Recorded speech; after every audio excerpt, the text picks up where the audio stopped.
একটা বিক্রি করে 5 টাকা 10 টাকা দিতে রাজি আছে, একটা তেল দিতে রাজি নেই। 10-12 দোকান দেখছি নাইকা, না পাই নাইকা। দাম বাড়লে তেল পাওয়া যায়, কম থাকলে পাওয়া যায় না, এটার কারণ কি? সিন্ডিকেটের একটা কালো হাত, এটা সরকার যেই আসুক না কেন তাদের একটা কালো থাবা থেকেই যায়।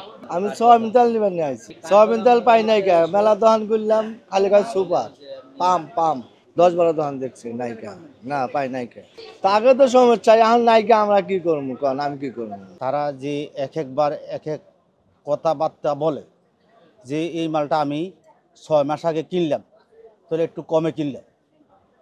এই কমের ভিতরে পার কেজিতে 20-30 টাকা যদি মোকাম হলারা লাভ করে, আর আমরা খুচরা হলারা 5 টাকা 3 টাকা লাভ করতে যাই, যা কথা বলা লাগে এটা খুব দুঃখজনক।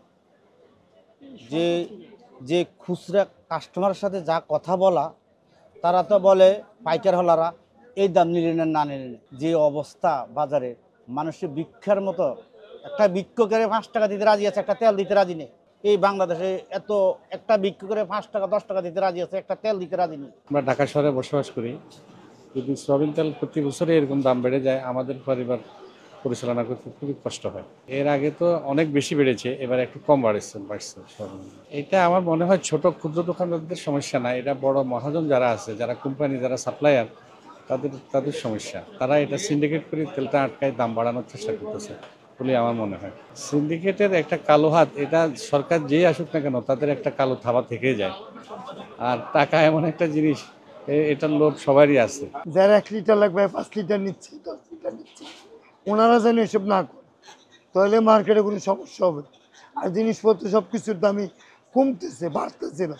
না না, আমাদের কাছে এরকম কোনো নিউজ নেই। তেল আসতেছে, আগে রেডি দিচ্ছে, একটু সংকটে মার্কেটে কোম্পানি দিচ্ছে কম।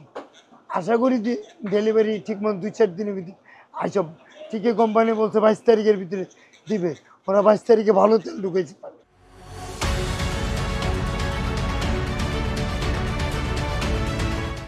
আমরা তেল পাচ্ছি না যখন আমাদের প্রয়োজন। দেখা যায় কি স্টক আছে কিনা জানি না, কিন্তু ওরা তেল দিতে চায় না, প্রত্যেকটা জিনিসই দিতে চায় না আমাদেরকে। এই জন্য আমাদের সবারই ভোগান্তি আর কি। দাম বাড়লে তেল পাওয়া যায়, কম থাকলে পাওয়া যায় না, এটার কারণ কি? আমি যদি দামটা বেশি পাই তাহলে তো কম দামে পাবো না কেন? টাকা বেশি দিলে পাবো, কম দিলে পাবো না, এটার কারণটা কি? সিন্ডিকেট তো অবশ্যই আছে, কারণ তেল বৃদ্ধি হইতে হইব, তাহলে দাম বাড়বো, এতটুকু। রমজান এটা চাহিদা বেড়ে যায়, এর জন্য হয়তো এরকম হয় আর কি। না, আমাদের চাহিদা মতো আমরা তো পাচ্ছি, কিন্তু দাম বেশি হচ্ছে।